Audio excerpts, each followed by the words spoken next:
Katika kijiji cha Ngonyek, kaunti ya Trans Nzoia, inalilia haki baada ya mwanao kwa jina Peter Nyaanga Omambia aliyesafiri kuelekea Dubai kutafuta ajira kuaga dunia kwa njia tatanishi kisha kuzikwa nchini humo. Familia hiyo sasa inaitaka serikali kuingilia kati ili kusaidia kurejesha mwili wake nchini kwa mazishi ya heshima na desturi pamoja na mila. Isaac Famba anaarifu zaidi.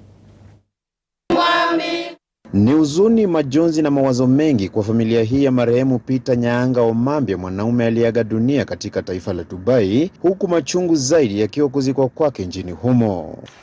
Peter Omambia aliondoka nchini mwezi Oktoba mwaka jana kuelekea taifa la Dubai kutafuta maisha bora, na hata hivyo ndoto yake ilikatizwa na kifo mwezi Julai mwaka huu. Alipelekwa hospitali ambayo inaitwa NHM Royal Hospital na akakufa tarehe 5 mwezi wa 6.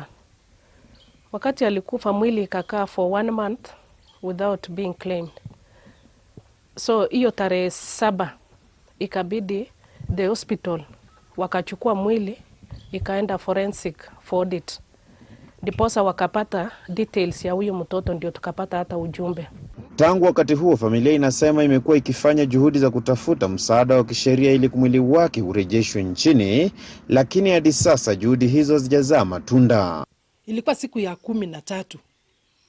Tunapigiwa simu kwamba ati Peter amezikwa kule Dubai.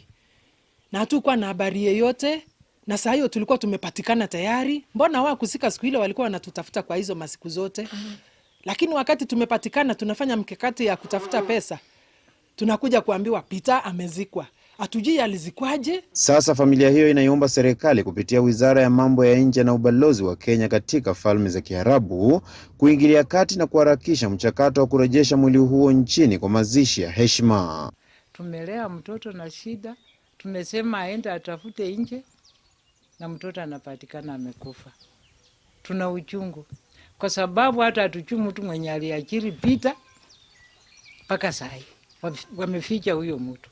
Awe waliweka wapi? Watupee tu, tumekubali. Hatutauliza maswali mingi, watupee tu jinsi ilivyo, tutakubali. Ndio tutatulia. Isaac Famba, TV47, ikiwa kaunti ya Trans Nzoia.